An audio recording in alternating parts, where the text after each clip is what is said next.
ಯೇಸು ಕ್ರಿಸ್ತನ ನಾಮದಲ್ಲಿ ಪ್ರಾರ್ಥಿಸೋಣ. ತಪ್ಪು ಮಾಡಿದವರನ್ನ ಕ್ಷಮಿಸು ಸ್ವಾಮಿ. ಸಹೋದರ ರೋಷನ್ ಮತ್ತು ವರುಣ್.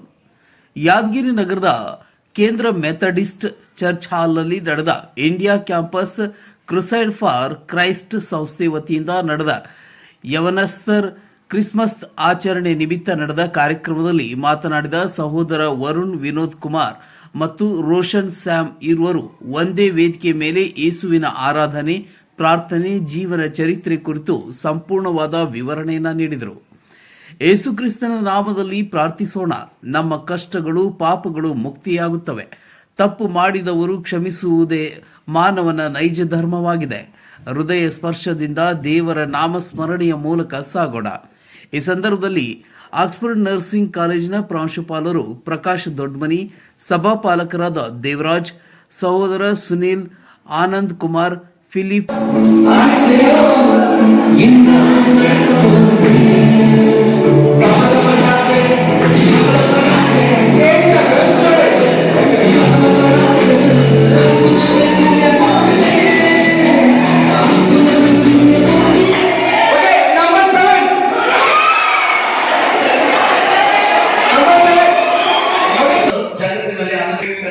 ಪ್ರಶ್ನೆ ಏನಂದ್ರೆ, ನಿಮ್ಮಲ್ಲಿ ಕ್ರಿಸ್ತನ್ ಬರೋದಾದ್ರೆ ನಿಮ್ಮಲ್ಲಿ ಉಳಿಲಿಕ್ಕೆ ಸ್ಥಳವಿದೆಯಾ? Do you have a space for Christ in your life? ಯೇಸು ಕ್ರಿಸ್ತನಿಗಾಗಿ ನಿಮ್ಮ ಜೀವಿತದಲ್ಲಿ ಸ್ಥಳವಿದೆಯಾ?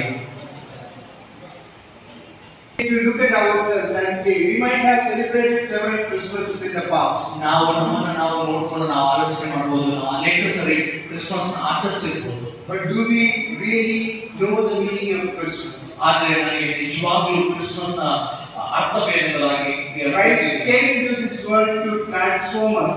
ಕ್ರಿಸ್ತನು ಈ ಲೋಕದಲ್ಲಿ ಬಂದದ್ದು ನಮ್ಮನ್ನು ಬದಲಾಯಿಸಬೇಕೆಂಬುದಾಗಿ. Christ came into this world to have a relationship with you. ಕ್ರಿಸ್ತನು ಈ ಲೋಕದಲ್ಲಿ ಬಂದದ್ದು ನಿಮ್ಮ ಮತ್ತೆ ನನ್ನ ಜೊತೆ ಒಂದು ಸಂಬಂಧವನ್ನು ಬೆಳೆಸಬೇಕೆಂಬುದಾಗಿ. Do you have a space for him? ಆತನಿಗಾಗಿ ನೀವು ಸ್ಥಳವನ್ನು ಬಿಟ್ಟುಕೊಂಡಿದ್ದೀರಾ? Do you have a personal relationship with him? ಆತನೊಂದಿಗೆ ನೀವು ಒಂದು ಸಂಬಂಧದಲ್ಲಿ ಇದ್ದೀರಾ? If not, Jesus wants to have a personal relationship with each and every one of you. ನೀವು ವೈಯಕ್ತಿಕವಾಗಿ ಯೇಸು ಕ್ರಿಸ್ತನ ಜೊತೆ ಸಂಬಂಧವನ್ನು ಮಾಡಿಕೊಳ್ಳುವುದೇ ಇದ್ದರೆ ಈ ದಿನ ಯೇಸು ಕ್ರಿಸ್ತನು ಬಯಸ್ತಾ ಇರೋದೇ ಇದ್ದರೆ ಮಾತ್ರ ನಿಮಗೆ ಸಂತೋಷವನ್ನು ಕೊಡಲಿಕ್ಕೆ ಸಾಧ್ಯ. That's why we said in the beginning, you will fill me with joy in your presence and with your eternal pleasure at your right hand. So ನಿನ್ನ ಸಾನ್ನಿಧ್ಯದಲ್ಲಿ ಸಂತೋಷವಿದೆ ಎಂಬುದಾಗಿ ಕೀರ್ತನೆಗಾರನು ಬರೀತಾ ಇದ್ದಾನೆ. So three things we try to bring to your attention today.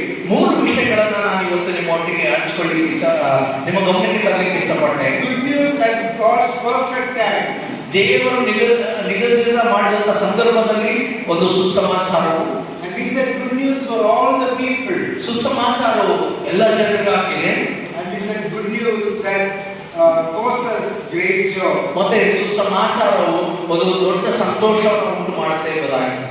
And then when we look at this good news, we also need to see how people responded to this good news. ಈ ಒಂದು ಸುಸಮಾಚಾರವನ್ನು ಜನರು ಯಾವ ರೀತಿಯಲ್ಲಿ ಸ್ವೀಕರಿಸಿದ್ರು ಎಂಬುದಾಗಿ ನಾವು ನೋಡಬಹುದು.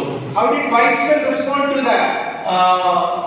ಜೋಯಿಸರು ಯಾವ ರೀತಿಯಲ್ಲಿ ಈ ಒಂದು ಸುಸಮಾಚಾರಕ್ಕೆ ಅವರು ಪ್ರತಿಕ್ರಿಯೆಯನ್ನು ಕೊಟ್ಟರು? They went and worshipped him. ಅವರು ಆ ಒಂದು ಸಮಾಚಾರವನ್ನು ಕೇಳಿದ ನಂತರ ಕ್ರಿಸ್ತನನ್ನು ಆರಾಧಿಸಿದರು ಎಂಬುದಾಗಿ ನೋಡ್ತೇವೆ. How did Herod responded to this? ಹೆರೋದನು ಯಾವ ರೀತಿಯಲ್ಲಿ ಆತನು ಪ್ರತಿಕ್ರಿಯೆಯನ್ನು ಕೊಟ್ಟ? He was frightened and he was trying to kill Jesus. ಆತನು ಭಯಭೀತನಾಗಿ ಯೇಸು ಸ್ವಾಮಿಯನ್ನು ಕೊಲ್ಲಲಿಕ್ಕೆ ಪ್ರಯತ್ನ ಪಟ್ಟ. And how did shepherds responded to this? ಕುರುಬರು ಯಾವ ರೀತಿಯಲ್ಲಿ ಇದಕ್ಕೆ ಪ್ರತಿಕ್ರಿಯೆಯನ್ನು ಕೊಟ್ಟರು? They were the first to hear the news and they went and told about this news to others. ಅವರು ಮೊದಲಾಗಿ ಒಂದು ಸುಸಮಾಚಾರವನ್ನು ತಿಳಿದುಕೊಂಡರು ಮತ್ತು ಇತರರಿಗೆ ಸಹ ಹೋಗಿ ಅವರು ಈ ಸುಸಮಾಚಾರವನ್ನು ತಿಳಿಸಿದ್ರು ಅಂತ ಮಾಡ್ತಾರೆ. So the question is, how do we respond to this good news? ಈ ಒಂದು ಪ್ರಶ್ನೆ ನಮ್ಮಲ್ಲಿ ಬೇಕಂದ್ರೆ ಈ ಸುಸಮಾಚಾರವನ್ನು ನಾವು ಕೇಳಿದಾಗ ನಾವು ಇದಕ್ಕೆ ಯಾವ ರೀತಿಯಲ್ಲಿ ಪ್ರತಿಕ್ರಿಯೆಯನ್ನು ಕೊಡ್ತೇವೆ? It says that again we read that, do not be afraid, I bring you good news that will cause great joy for all the people. And the good news is Uday Kumar, Pratap, John Mohan, Ramesh, sister Evelyn Rani, Shrimati Rita, Philip, Nirmala, Madan ಮುಂತಾದವರು ಇದ್ದರು. DK Devendra, C9 Kannada, Yadgir.